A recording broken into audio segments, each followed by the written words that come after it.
Hey guys, and welcome back to my channel for another midweek mystery video. Today we are focusing on the unsolved case of Rico Harris. Now I do just want to say with this video before I start that I've spent a long time researching this, but a lot of the sources that I found contradict each other. Of course, when it comes to the bits I'm not entirely sure about, I'll let you know. But from what I can gather, this case received a lot of media attention around the time, especially in the area in which it happened. And therefore sometimes that means that sources can get mixed up and information can be a bit skewed. So I've tried my best to get all of the correct information, but I'll let you know when I'm not 100% sure. So Rico Harris was 37 years old when he disappeared from near Sacramento in California in October of 2014. He was the oldest child born to a former Idaho State basketball star called Henry Harris and his mother, Margaret Fernandez. So Rico was pegged to have a very successful basketball career from a young age. His dad was a basketball star, therefore it's expected that he would be too. And when Rico finished growing, he was 6'9" and weighed 320 pounds. It kind of seemed inevitable that he was going to be a basketball player. He always said that his number one goal in life was to play for the NBA and to provide for his mother. And for a while it seemed like this was the exact route in which Rico was headed. He was pursued by some of the best basketball college teams in the country, and he hung to the hope of being a first round pick in the NBA drafts. Now I'm not going to pretend that I know much about basketball and how it sort of works over in the US and stuff, so I was reading a whole load of stuff about basketball and how Rico came to be where he was. Honestly, it went over my head. I'm not entirely sure, but in a nutshell, he was pegged to be a very successful basketball star, and it just didn't work out for him. He ended up going on half a tour with the Harlem Globetrotters, but he struggled a lot with alcoholism and substance abuse, and this really messed up his chances of ever making it big time in basketball. And then he got into a fight, and that caused a head injury that kind of ended his basketball career. It completely destroyed his balance, and therefore he couldn't go back into basketball properly after that. All of his hopes and dreams were kind of shattered. After this, he soon returned to his mother's house in Alhambra in California, and he had no job prospects. He didn't really know where he was going with life, and so he turned to substance abuse. He was taking drugs, he was drinking, and I'm not just talking soft drugs either. He was doing heroin, he was doing methamphetamines, he was on crack, he was on some serious drugs. And his mother looked after him and his 3 siblings, and they all suffered with some form of substance abuse. But his mother always hoped that Rico would one day snap out of it, because he had always been the high achiever in the family. He was always going to be the one who was going to go on to be a basketball star. And if you ask me, I just don't think Rico could handle this amount of pressure. So he turned to his substance abuse as a kind of comfort blanket for him. Over the years, Rico was arrested hundreds of times for all kinds of things: public drunkenness, disturbing the peace. He begged on the streets to fund his drug habit, and nothing seemed to ever snap him out of it until 2007. Shortly after his 30th birthday, he took an overdose of prescription drugs and decided enough was enough, and so he went into a rehab facility run by the Salvation Army in California. It was a long and hard battle for him in the rehab facility, but eventually he faced his demons and he got clean completely. When he left the facility, he moved in with somebody who was on the same course as him, Wilfredo Mayorga, and he got a job nearby in security. A few years later, in 2012, he's working at a party and meets a woman called Jennifer Song. Him and Jennifer really hit it off, and they begin a romantic relationship. And just 2 years later, in 2014, they're talking about getting married, and Rico says that he's going to move to Seattle, where Jennifer lives, to be with her. And this is exactly what Rico did. He left behind his life in California and moved up to Seattle to be with Jennifer. Now, he didn't leave California on the best of terms. Apparently, when he left the residence that he shared with Wilfredo, he left Wilfredo with all of the bills, and it just wasn't ended on good terms at all. Now, of course, Rico and Jennifer had a few problems whilst they were merging their lives together. I think that's to be expected with any couple who have been living in a long distance relationship for 2 years and then suddenly they're together all day, every day. I think there was bickering. I don't think there was ever any major arguments, but they definitely weren't as happy as they expected to be. But it's always a learning curve. It is around this time that Rico once again began to struggle with his substance abuse. He didn't have a job up in Seattle, and he said that it didn't really feel like home, and after a week of living there, he still hadn't started to unpack anything. He was just really struggling to adjust. However, then things seemed to make a complete 180. He managed to find a job. Now, this is one of these points where I'm not entirely sure what he got the job in.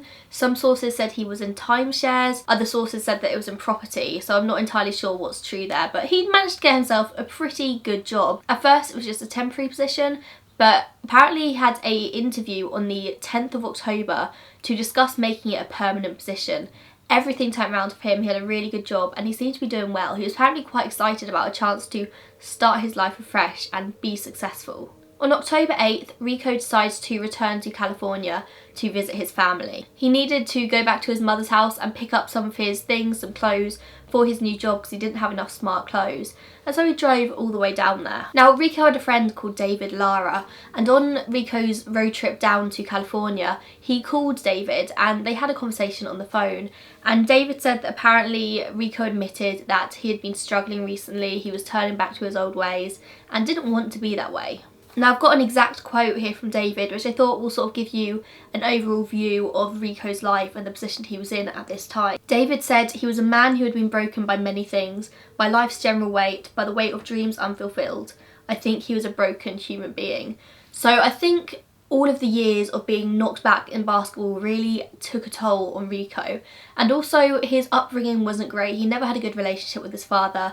I think he had a lot of aspirations and a lot of dreams and they never happened, and he took it harder than a lot of people usually would do. Now again, what I'm about to tell you is a little bit skewed across different medias that I've read.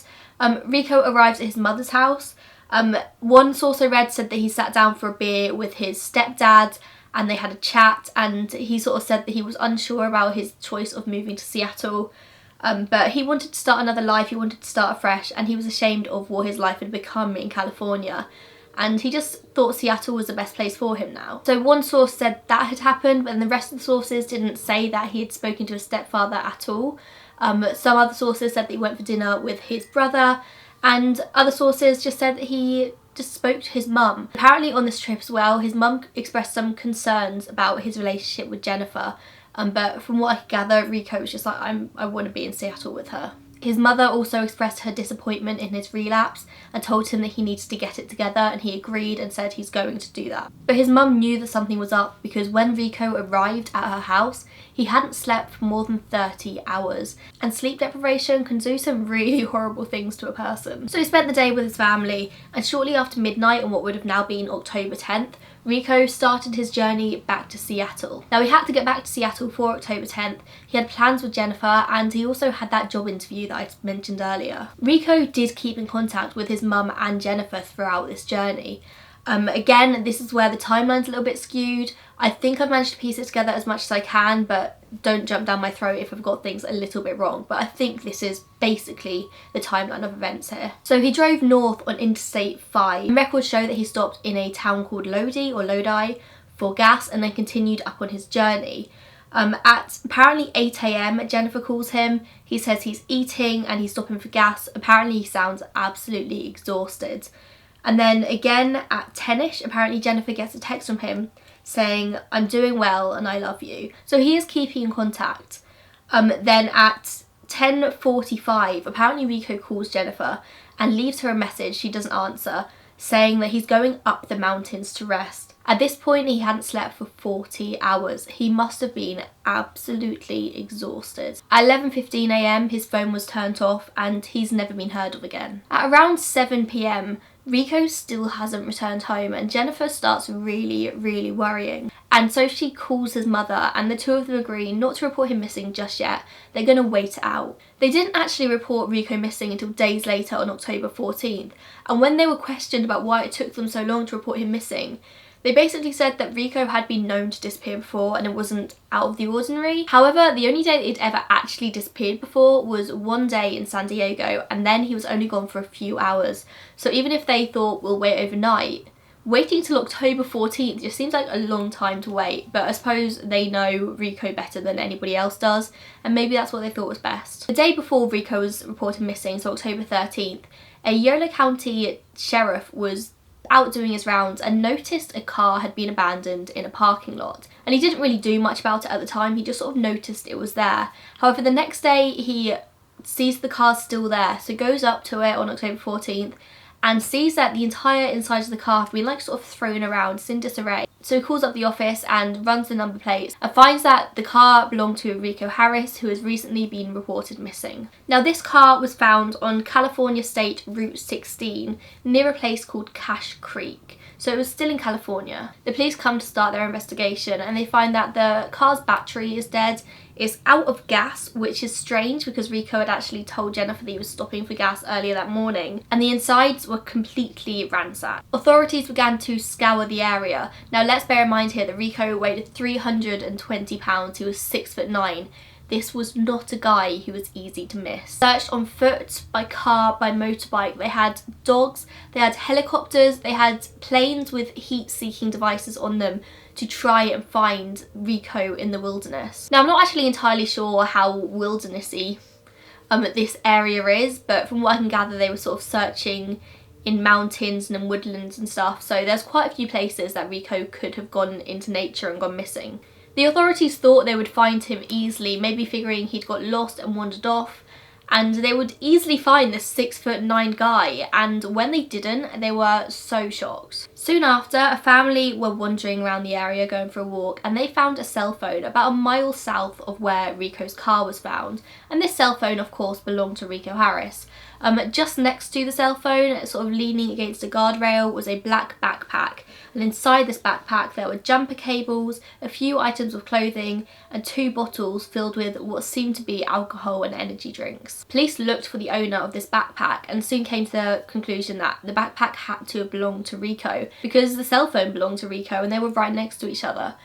And so police powered up the cell phone, which had run out, and they found a lot of very strange things on it. They found a video on the phone which they think was filmed unintentionally of Rico in his car, seeming very out of it, very dazed. They don't know obviously if he was drunk or just so sleep deprived, but he was sort of opening his glove box and throwing papers and CDs all around his car, which would explain why the car was so ransacked when it was found.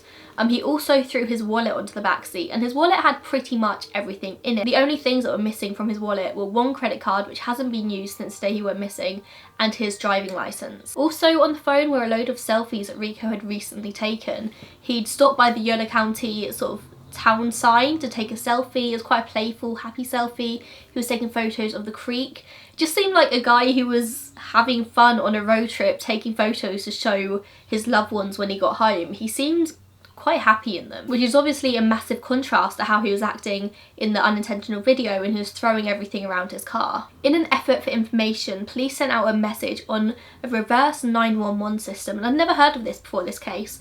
But basically they sent out phone calls and texts to over 4,000 people. Basically a request for information about this case. If anyone had seen Rico Harris, could they please let the police know? Every call on Rico's phone was analysed, the cell towers were checked, and nothing suspicious really came up. It all matched with what Jennifer and his mother had said about when he'd contacted them. There was nothing suspicious there at all. And it seemed like the reverse 911 system worked because tips started coming in from the public. Somebody reported that they'd seen him, or somebody who resembled him, walking down the road about 5:30 AM on October 11th, so the day after he sort of originally went missing. Someone else reported that they'd seen him sitting on a guardrail very near where his phone and backpack were found. He just seemed to be deep in thought. A few days later, another sighting was reported, and this is where it's a little bit strange because they actually reported that they'd seen him on October 18th, over a week after he'd originally gone missing. And they said that they'd seen a man very similar to Rico's description, and a 6'9" guy isn't hard to miss,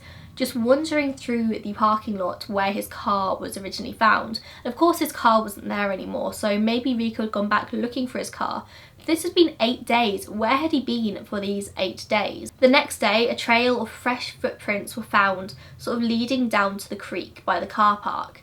Now, Rico had size 18 feet. He had pretty big feet to match with his general big posture.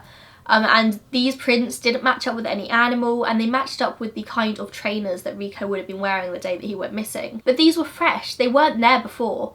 8 days after he'd gone missing, and they couldn't find him at all, but apparently he was still out there wandering around. The police continued their search for another 4 days but couldn't find anything, so on October 22nd they scaled back their search. Not to say they completely stopped it, but it wasn't the massive operation there was at first.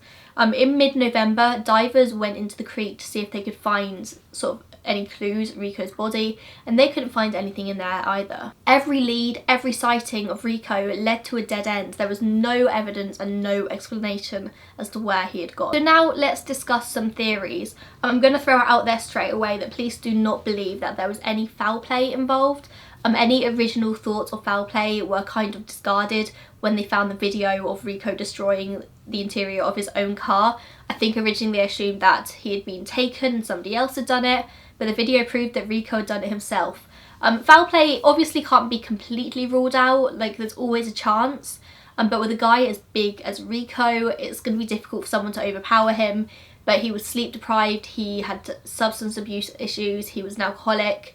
I think the police have pretty much said that they think whatever's happened to Rico, he's done by himself. Everything down to the selfies on his phone and the route that he would have taken back to Seattle suggests that he came to Yolo County voluntarily. Nobody forced him to be there.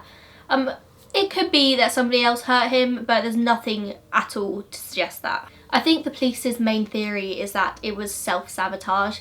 Rico had a recurring habit throughout his life where he would be on the brink of doing something great and then he would destroy it for himself, whether it was through drugs, through getting into a fight. It was just plain self-sabotage. Rico had low self-esteem. He had had a really bad relationship with his father growing up, which I think reflected a lot on the way he acted in life.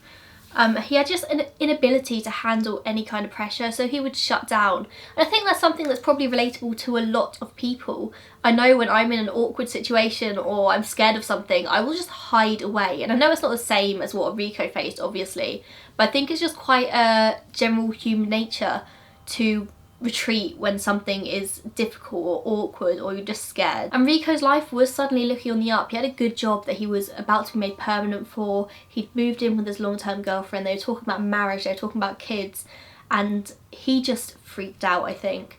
So he turned to what he knew best, and that's alcohol and drugs. And he didn't sleep at all for 40 hours. I can't even imagine how tired you would be after 40 hours of no sleep. The police don't think that Rico intended to disappear the way he did. The selfies on his phone show that he was in a pretty good and happy state before this happened, but maybe he did start drinking and it was a downward spiral, and so he decided to go for a walk. With his lack of sleep, he was disorientated and he just sort of kept wandering and didn't really know what to do with himself. So that's kind of the reason that the police think Rico did what he did.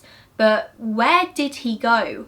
I think he probably just wandered into the woods and the police just didn't happen to find him, even with all the heat seeking, the dogs, the searches on foot. It seems kind of unlikely that they wouldn't find him, but that is the only explanation, right? They didn't find him. Maybe he went so deep into the woodlands, into the wilderness, that he was sort of covered by trees and stuff. I'm not entirely sure how heat-seeking planes work, but maybe they just didn't find him. And it's easier to believe as well that Rico just wandered away from his car that night and got exposed to the elements and probably died there and then.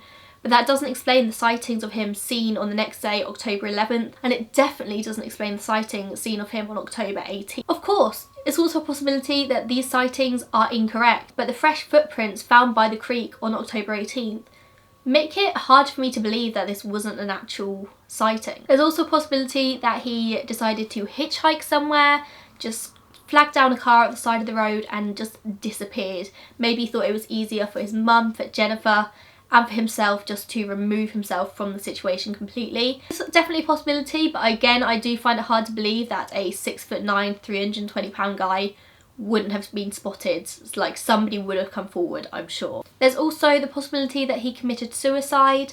Again, I'm not 100% sure on that theory because, again, I think his body would have probably been found. I don't think he would have gone to really long lengths to hide his body. I think if he was to commit suicide, he probably would have been found by now. The fact that he messed up his car as well is another weird thing in this case.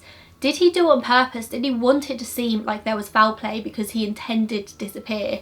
Or was he just so sleep deprived, possibly drunk, that he was just throwing things around and not really thinking about it?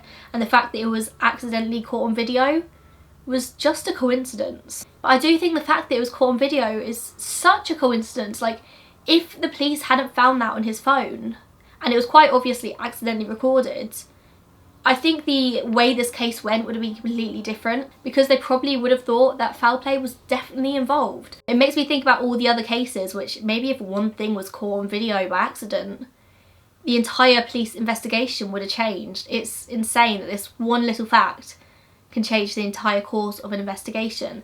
But that is that. Let me know what you think happened to Rico Harris. I really hope that he is found, whether dead or alive, just for his family's own peace of mind. I can't even imagine anything worse than a family member going missing and never having any clues as to where they've gone. If you enjoyed this, please make sure you give this video a thumbs up just to let me know, and make sure you subscribe to my channel, and I will see you in next week's video. Bye guys.